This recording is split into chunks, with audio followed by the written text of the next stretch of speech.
better late than never.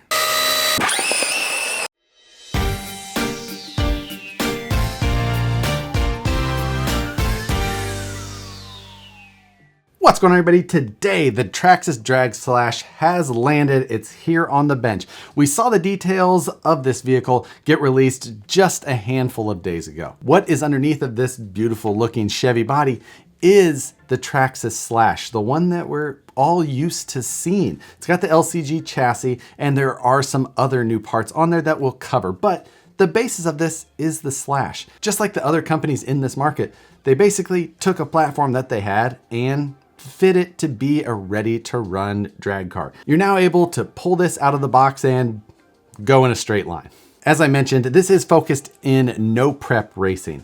Now, no prep doesn't necessarily refer to the vehicle in that type of racing. You can do a ton of things to the vehicle, and this Traxxas Slash will be no stranger to that, as there's already a huge amount of aftermarket based around a lot of the common parts used on this. But what no prep normally refers to is the race surface, meaning that it's not prepped with a sticky substance made specifically for drag racing. You go find a nice smooth piece of concrete or asphalt, blow it off with your leaf blower, and you've got a racetrack. That's all you need. 132 foot of race area, followed by enough room to slow down safely. That is 1/10 scale no prep drag racing. Now, of course, the first thing you're going to notice is the 1967 Chevy C10 body that they chose for this.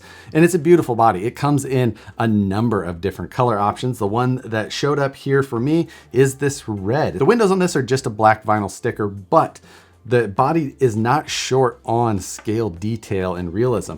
The front grille and bumper assembly is injection molded, meaning they're hard plastic pieces made secondary and then attached to the Lexan body. That adds a lot more realism than just stickers that you see on most bodies. It gives it some nice depth. Now, that depth may not be perfect for aerodynamics, but as far as the curb appeal, or sitting there in the hobby shop on the bench, getting to take a look at this and see just how nice these parts are, it really helps sell how nice this truck looks. It's got functional light buckets for the headlights and turn signals up front. All of the pieces up front are in a black finish, so not chrome, just kind of a different custom look to the vehicle. For the rear, you also have a molded rear bumper, no taillight buckets back there, but the rear wing is molded, not Lexan. It's common for wings that come with the aftermarket bodies or RTR bodies to be just another piece of molded Lexan. This one actually a piece of injection molded parts, so should be a little bit more rigid. Maybe it'll help with the aerodynamics a little bit more, being that it is rigid like that, but we'll see how that exactly affects this vehicle as we go. Rather than just having a big flat bed, it does have some depth with kind of a tubbed out look to it. The other details in the bed are just decals that are stuck on there, including a fuel cell and fuel line style decal in the back. Finishing off the look of the vehicle, we do have licensed Mickey Thompson drag slicks in the rear, skinnies up front with that Mickey Thompson branding on them, of course. Very scale, looks great. Those tires are mounted onto a black chrome style weld wheel. One thing to note on the tires, specifically the rear tires, is the extreme width of these stock tires. These are much wider than the stock tires or normal drag tires that you see. There are some wider aftermarket options for tires, and I think that these probably are more closely aligned with them. These are definitely a super wide tire. Now we'll see how the compound of these tires works out in the end. These are a non-belted tire, but they do state that they use a molded foam insert that should help control the ballooning of these tires slightly more than a standard foam insert. But again, that's something that we'll have to see when we get it out on the track. In the rear of this car, we've got this very long and quite rigid wheelie bar. A lot of the plastic wheelie bars that we've seen at this point, not super rigid and usually noticeably shorter than the one that comes on the Drag Slash here. This is a nice long wheelie bar. It does come with two sizes of the wheelie bar wheels, the size that's mounted on here currently and a smaller size. This is also an adjustable wheelie bar. It doesn't come installed on the vehicle out of the box just because of the amount of length that it would add to that. So you do have to install 4 M3 screws to get it onto the vehicle. And at that time, you're gonna have to choose which position you place the wheelie bar in. For me, I started with the second to the lowest setting and we'll adjust from there. But let's pull the body off and show you what's underneath. First, inside of the body, you can see the backing pieces for all of the injection molded parts in the front, including the grille, light buckets, bumper.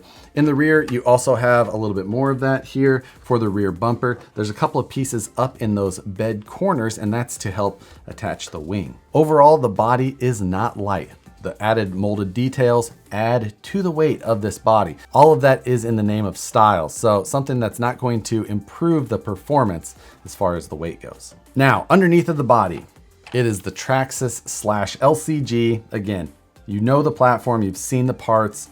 This is not going to be a big surprise for the most part. There is some differences, and we'll go over those. The front bumper setup first is new to this vehicle. It's molded and it's a nice foam bumper up tight, and it fits perfectly with the included body as you would expect. That foam bumper sits right behind the front grille and bumper of the body. So everything is well supported. You are going to crash. It's gonna happen. And with how tight this foam bumper is tucked up behind that body, it should help protect the body from folding around too much and causing other damage to it. So now this bumper is very close to those front wheels. So with all of the aftermarket body options that already exist, this should work with most of them. There shouldn't be too many bodies that have less front overhang than what this bumper allows. So should be in good shape no matter what you decide to go with. Now, getting to the rear of the vehicle though, we do have an updated transmission back here. The transmission case is new and now uses an aluminum motor plate. This is nice for fine tuning and adjusting. The previous motor plate was molded plastic. The aluminum motor plate will make things a little bit easier to adjust. Plastic motor plates can be a little bit difficult with trying to move the screws from previous positions to new ones without them wanting to relocate back to their previous setting. And also the aluminum may give you a little bit of heat dissipation. Traxxas has also added what they're calling a torque control slipper clutch. They have also noted that it's got a hardened top shaft with a pressed on top gear there. Shredding the top gear of a transmission in a drag car like this, not uncommon. So hopefully this is a beefed up version that will help take a little bit more power, even maybe beyond what the stock system will allow. Out of the box, this is advertised to have 500,000 weight diff fluids. That weight fluid should give you kind of a nice middle ground to help you go straight off the line and stay straight when you're on the big end of the track. Now, attaching that new transmission to these super wide Mickey Thompson tires are some new extreme duty drive shafts. You can see these are gray plastic. They're a nice large size. Hopefully they take the rigors of high power launches from high traction surfaces. Now, getting into the electronics that come with this vehicle. This is where Traxxas has probably spent the most time differentiating this between just another LCG Slash with a wheelie bar and a narrowed up suspension. What Traxxas has brought out with this is their TSM, or Traxxas Stability Management System. Now, they run that in many of their vehicles, but they've made some very specific adjustments to this vehicle and a radio that is specific to it as well now. The Traxxas TSM is basically a gyro system designed to try and keep you as straight as possible. Now, for drag racing, even though it seems like just going straight would be easy, it's not as easy as it sounds, especially as you start adding more and more power. Now, gyros are not allowed in competition in no prep, but if you're trying to get your feet wet and kind of learn how the car takes power, things like that, it may make it a more enjoyable experience for you to leave it on. Now, as you grow your skills further, you can go to the other setting that this system has, which is it takes the Traxxas Stability Management off under acceleration. So as you accelerate all the way through the finish, then when you let off the throttle, TSM becomes active again, allowing you to slow down under control to be able to return the car to you. And while that may seem silly, I've been to a ton of no prep drag racing events, and a lot of the crashes happen after the finish line. You let go of the throttle and it just shifts the bias of the vehicle. Things get unsettled and the cars go tumbling. So this system is what Traxxas came up with, and we'll see how that functions in actual practice. Or finally, you could turn off the TSM completely and then you're legal to go race in any no prep event.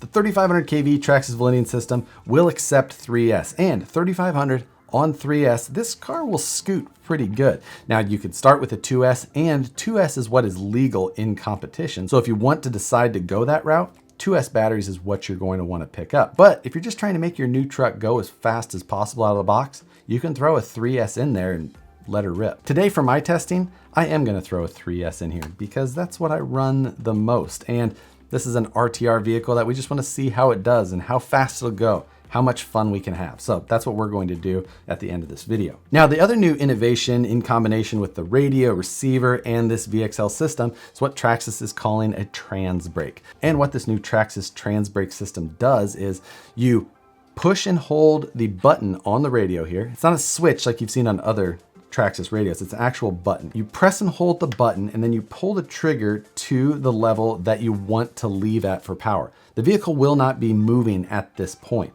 So you'll set your throttle position. Say it's 60% because you're on a road that doesn't have as much traction, or maybe you're on a super high traction area and you want to give it 100% throttle. So you hold that button and then as soon as you're ready to go, all you do is you let go of the trans brake and the vehicle will take off at whatever speed you had set by the throttle. Now that may seem a little silly, why not just pull the trigger? But this is something that is common in no prep with other ESCs and radio settings. There can be a delay with the amount of throttle that you have or how much throttle you're giving it off the line. This way you can really think about and set your throttle position before leaving, and then it's just instant power at exactly where you wanted it. But beyond all else, this is a Traxxas Slash. And while some people may have been expecting something different, something more, who knows, being a Slash has its upsides. Parts availability is huge in all segments of our hobby. And I don't know if anything beats the availability of parts for a Traxxas Slash. So not something to overlook. With all that said, that's just what it looks like on the bench and what it says on the box. Let's take it out on the street, see what it does. Before we hit the streets though, I am going to mount up my SkyRC GNSS. This is a little GPS unit that records data and then ties into your phone so you can actually see how you're performing from one run to the next. It gives you your 132-foot time and your top speed, as well as a graph of your acceleration rate and your speed throughout the run. Super handy little piece to have. If you're driving by yourself, it makes drag racing a lot more fun because you can see yourself get faster and have some actual data to compare. Definitely something I recommend. I'll link to it as well as the Slash and all the information on the Slash in the description below as well.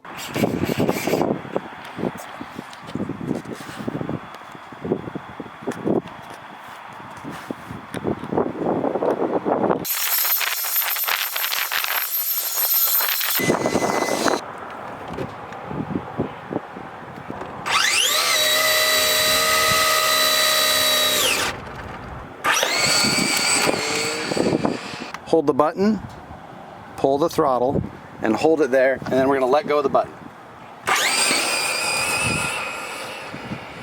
Wow. Once the steering trim was set straight, it was amazingly straight. Okay, I didn't do a full 132 feet, but let's open the app and see what that did. It looks like our max acceleration on that was about 1 G. I'd say that was probably like a 60% throttle. So let's try that again. Quick burnout. We're gonna do a little bit harder hit and we're gonna stay in it. About 80% throttle.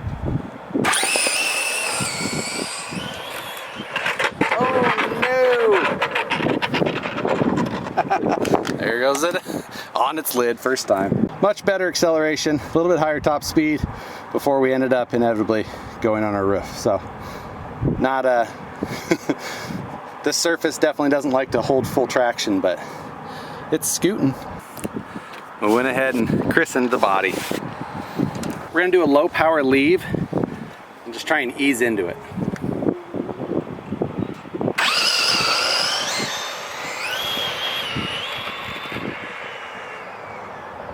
That time, you can see the blue line, much more consistent speed as I just tried to ease into it, but you can see our acceleration was up and down as I was having to pedal the throttle. A lot left in it, and this surface is just super poor.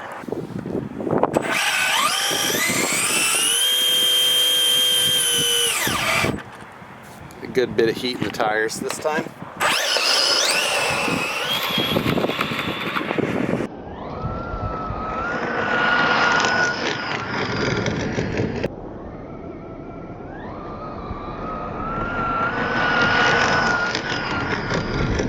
This truck is an absolute blast to drive. Now again, I was driving with 3S, so that's faster than it would be in a legal setup for no prep racing at a competition.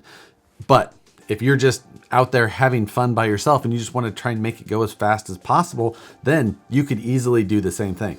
The road that I was on is not a super smooth road, just not an even pavement as it was. I did a little bit of just blowing it off, trying to get some of the gravel, but I did get a number of just nice, straight and fast passes. This truck does like to carry the front wheels, and it looks awesome going down the street. You can see the whole truck kind of pick itself up, carry the front wheels, and just track straight, as long as you put the power down in a way that it kept it going straight from the start. The trans brake function on the radio works perfectly, and I actually really enjoyed it. How simple it was, everything made sense, it worked well, it didn't feel clumsy or anything like that. And if you were on a surface that could hold traction better off the line, I think that that would continue to be a tool that would make you more and more consistent and lets you learn the car better and better. I didn't do any setup on this car. I set the wheelie bar out of the box one time and just left it.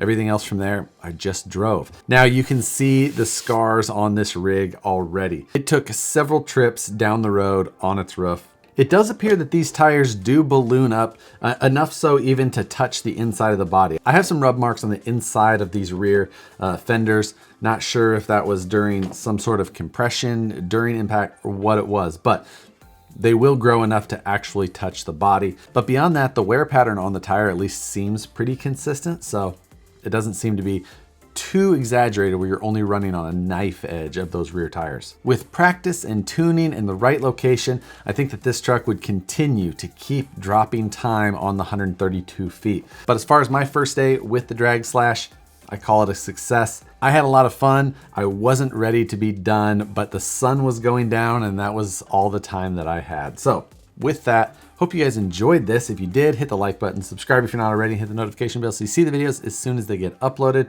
I'm sure we'll see more of the Drag Slash as we go. Thanks again for watching, and we'll see you guys on the next one.